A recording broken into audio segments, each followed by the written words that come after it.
Antes de iniciar quisiera comentarle con todo el respeto, señor presidente, hubiera deseado ver una mujer ahí en un puesto propietario.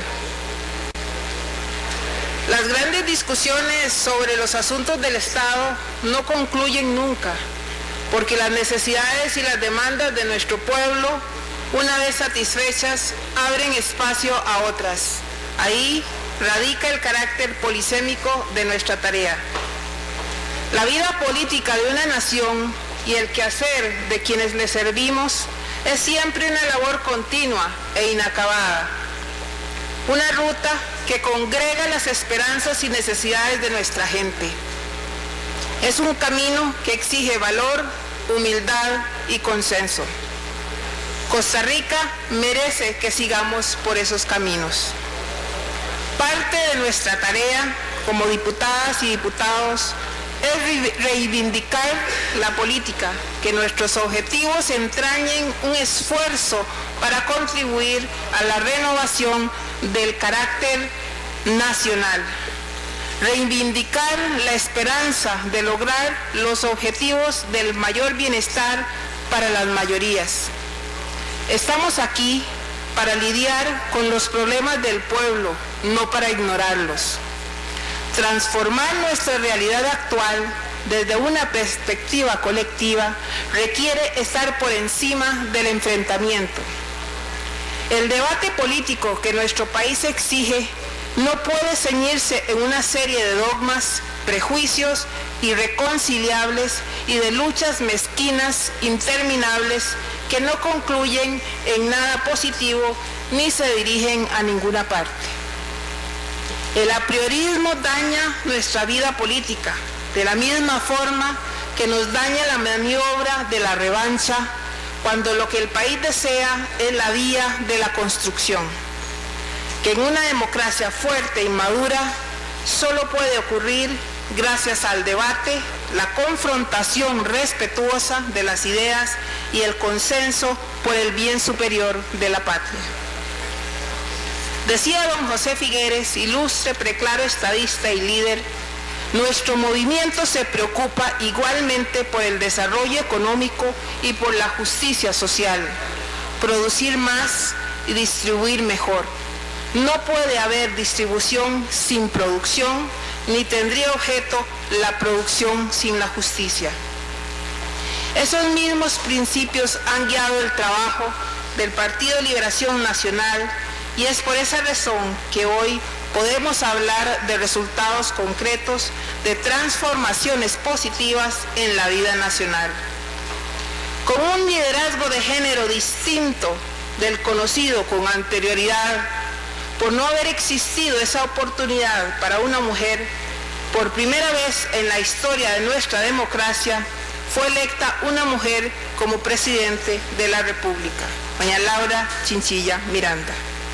No obstante, el haber alcanzado dicho puesto y que en cuanto a las percepciones de la ciudadanía en un inicio se valoró como positivo que una mujer ocupe la presidencia, hemos visto cómo, una vez sí y otra también, ese pequeño gran detalle de ser mujer ha hecho que surgen y resurgen reiteradamente lo que socialmente se ha considerado que el poder y los espacios políticos son eminentemente masculinos, donde a las mujeres se les ha permitido, a manera de concesión, espacios para su participación, lo que nos ha colocado como ciudadanas invitadas de segunda categoría, de suplentes, y por ende, cuando ocupamos prestados esos puestos, el ejercicio en tales son analizados con un alto escrutinio, cuestionamientos más allá de lo que normalmente se haría sobre capacidad, habilidad e incluso imagen, lo cual no es vivida tan profundamente por los hombres. No reconocer esta variable subyacente es parte de la doble moral, la hipocresía que se mantiene cuando se refieren al tema de equidad e igualdad y sobre todo participación política. Se desvaloriza nuestra capacidad para ejercer el poder, se nos deslegitima e irrespeta como figuras de autoridad, de liderazgo político y como personas.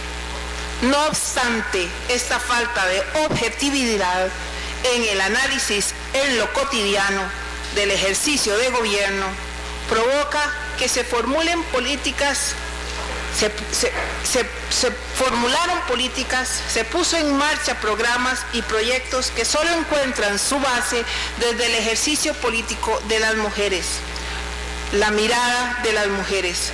Los beneficios y el impacto de tales políticas son únicamente evidenciadas por las necesidades y prioridades de ellas, no así por la población en general, impactando de forma negativa la percepción social sobre el avance y consecución de logros y éxitos de programas y proyectos. Así, durante la administración Chinchilla Miranda, la inflación alcanzó el nivel más bajo de los últimos 40 años, en el periodo 2010-2014, según las mediciones del Banco Central, reconociendo que una política de seguridad económica que no plantee el control estricto de la inflación no habría podido garantizar inversión de calidad para atender las necesidades del país en el mediano y largo plazo. Costa Rica logró recuperar la inversión social pública por habitante. Alcanzamos la inversión social promedio más alta con respecto al PIB del 22.8%. Hoy mismo, el periódico La Nación revela un análisis sobre los datos de la última encuesta nacional de ingresos y gastos, dada a conocer por el Instituto Nacional de Estadísticas y Censos. Los ingresos de los y las costarricenses prácticamente crecieron en todos los niveles, desde los más pobres hasta los más segmentos de mayores recursos. El ingreso personal en ese periodo creció un 23% y el ingreso promedio, descontando el incremento de los precios, un 14%. Los denominados otros ingresos crecieron un 90%. Las transferencias un 40%, los salarios brutos un 20% y el de los trabajadores independientes un 15%. Esos niveles de crecimiento real no son nada despreciables y se asocian en buena medida con el crecimiento de la producción real, pero también responden a las políticas públicas de gasto e inversión social, incluyendo la política salarial. Actualmente el país destina el porcentaje más alto en salud pública que se haya registrado en los últimos 21 años. Esto ha hecho que, según datos del Banco Mundial, alcancemos una de las mayores tasas de esperanza de vida en Latinoamérica, que llega a los 79 años en el caso de los hombres y 81-82 en el caso de las mujeres. Hemos sido testigos de la restauración de infraestructura hospitalaria, vital y del repunte de las pensiones del régimen no contributivo. En el tema de formación de capital humano, la puesta en marcha del programa Avancemos en la administración del Dr. Oscar Arias Sánchez ha promovido la permanencia y reinserción en el sistema educativo formal de adolescentes y jóvenes pertenecientes a familias que tienen dificultades económicas para mantenerlos estudiando.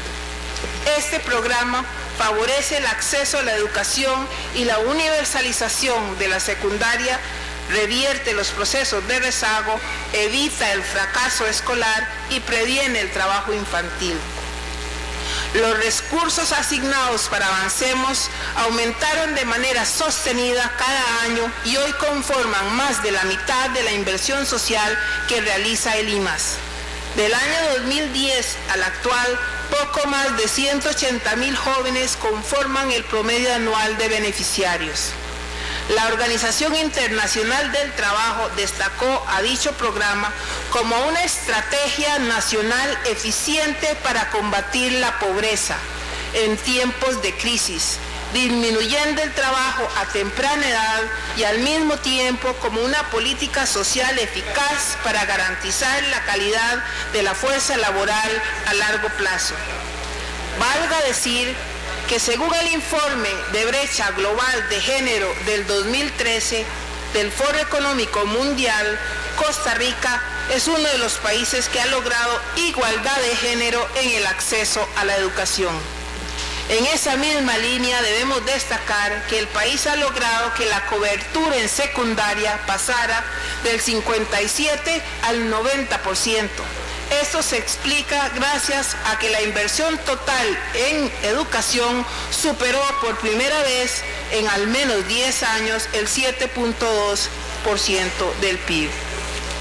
El último informe del Estado de la Nación confirma que las inversiones en salud y educación han tenido efectos positivos sobre la distribución del ingreso y el acceso a mejores oportunidades, logrando que los índices de pobreza no crecieran los últimos años.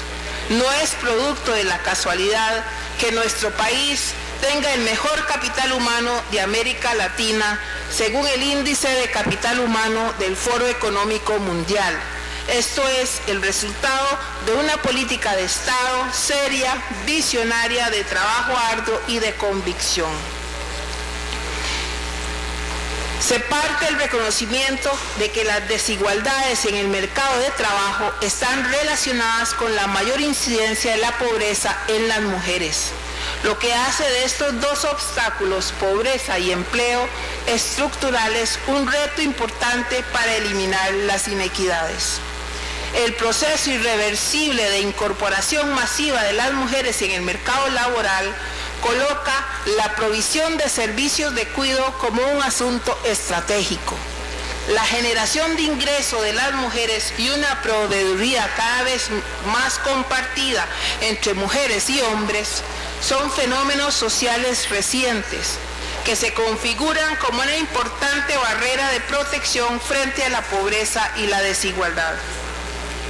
Bajo esa visión de la corresponsabilidad o responsabilidad compartida de diferentes sectores en el mejoramiento de la infraestructura social de los cuidados, mujeres y hombres, Estado, gobiernos locales, empresas, organizaciones sociales, comunidades y familias, el gobierno Chinchilla Miranda crea y desarrolla la red de cuidado, con dos importantes beneficios: garantizar condiciones para la inserción laboral de las mujeres y a la vez abonar en cuidado y atención integral de la niñez y adultos mayores.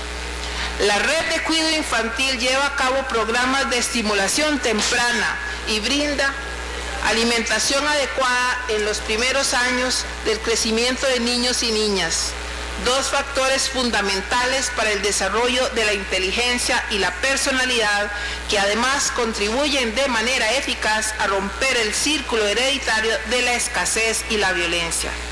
La pobreza en Costa Rica, como se concluye de varias investigaciones, tiene rostro de mujer. De la totalidad de los hogares más pobres en nuestro país, casi la mitad están a cargo de una mujer.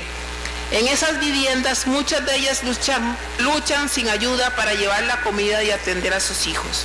Es por eso que el programa y la ley de la Red Nacional de Cuidado y Desarrollo Infantil, recientemente aprobada, no solo ofrece mejores condiciones a la niñez, sino que constituyen una acción reafirmante contra la división sexual del trabajo que ha condicionado históricamente a la mujer, a la crianza de los hijos, a las labores domésticas y al cuidado de los enfermos, de personas con capacidades disminuidas y los adultos mayores. Hoy, más de 32,000 niños y niñas reciben cuidado y alimentación en los 852 centros de cuidado pertenecientes a la red a lo largo del país. Esas madres y esos padres ya no luchan solos. Muchos de ellos han podido incorporarse a trabajar o estudiar con el fin de construir un futuro con esperanza y oportunidad para sus hijas e hijos. Es decir, construyen esperanzas y oportunidad para la vida. El programa Empléate se creó como una iniciativa impulsada por el Ministerio de Trabajo en alianza con el Instituto Nacional de Aprendizaje, la Organización Internacional de Trabajo y la Asociación Empresarial para el Desarrollo.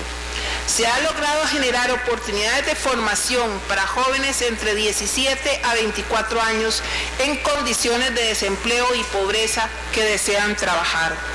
Como resultado, al finalizar el periodo 2010-2014, más de 6.000 beneficiarios recibieron una beca completa para formación en carreras técnicas.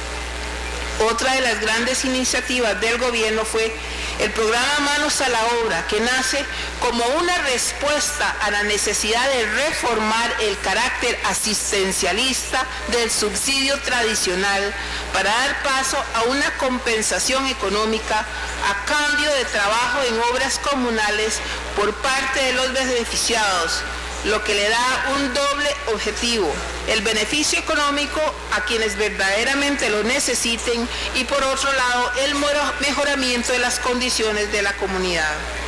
Hoy Manos a la Obra cuenta con más de 13.400 personas que forman parte del programa desarrollando proyectos comunitarios y recibiendo un ingreso que reconoce la dignidad humana y la calidad de aporte. Nada llega por casualidad. Es gracias a iniciativas y trabajos como este que Costa Rica se ubica en el primer lugar en desarrollo social en Latinoamérica, por delante de países como Uruguay y Chile, que tienen un Producto Interno Bruto per cápita superior al nuestro, según el Índice de Progreso Social. En el mundo, nuestro país ocupa el puesto 25. Somos el sexto país con el mejor desempeño en temas relacionados a la salud y el bienestar, en donde más del 90% de viviendas reportan acceso óptimo a servicios básicos. En el Informe Mundial de Desarrollo Humano del 2013, elaborado por el Programa de Naciones Unidas, ocupamos el puesto 12 a nivel global y somos nuevamente el primero entre los 8 países latinoamericanos. Del 2012 al 2014 se ejecutaron 2.308 millones de colones, quedando presupuestados 1.100 millones para el 2014 en proyectos de vivienda. La inseguridad, el problema más crítico, hace apenas 4 años dejó de ser la principal preocupación de las y los costarricenses. La tasa de homicidios y la denuncia por robos a casas y comercios cayeron a los niveles más bajos registrados en los últimos 12 años. La tasa de femicidios pasó de 49 el número de femicidios pasó de 49 en el año 2011 a 10 en el 2013. Eso demuestra las políticas de coordinación, prevención y educación entre actores políticos y ciudadanía. Se aprobaron nuevos tributos para darle financiamiento permanente a la seguridad y esto llevó a un incremento del 75% de recursos del Ministerio de Seguridad. Del 2010 a la fecha se han invertido poco más de 226.000 millones de colones en seguridad, lo que ha permitido alcanzar un número histórico de más de 14.000 policías en todo el territorio nacional. Costa Rica sigue manteniendo su buen posicionamiento internacional en temas como democracia, libertad individual, de prensa, desarrollo humano y transparencia. Escalamos posiciones donde anteriormente no lo habíamos logrado: competitividad, mejora regulatoria e innovación. Por lo anterior, la economía costarricense integrada a mercados internacionales experimentó el impacto de la desaceleración económica global. No obstante, se logró enfrentar garantizando la estabilidad económica, el crecimiento económico alcanzando los niveles de inflación más bajos de los últimos 40 años, sin descuidar la preservación e impulso de políticas sociales fundamentales, avanzar significativamente en materia de sostenibilidad ambiental, encarar el desafío de la seguridad ciudadana y fortalecer el posicionamiento del país en la comunidad internacional. El sacrificio para alcanzar la equidad de un pueblo nunca podrá ser pequeño. Ese camino, lo sabemos bien, no fue fácil para ninguna nación y nunca lo será, porque la democracia precisamente no es un traje a la medida, sino un estado de lucha por alcanzar el bienestar y justicia. Estamos en pie y hoy emprendemos con mayor anhelo que el anterior la tarea que nos ha delegado el pueblo. Con convicción y energía renovamos el compromiso con los más altos y nobles fines de la sociedad costarricense, a la que nos debemos enteramente, porque tal como lo dije al inicio, los grandes asuntos del Estado y el gobierno esperan, y en la misma medida ya no pueden esperar más tiempo. Muchas gracias.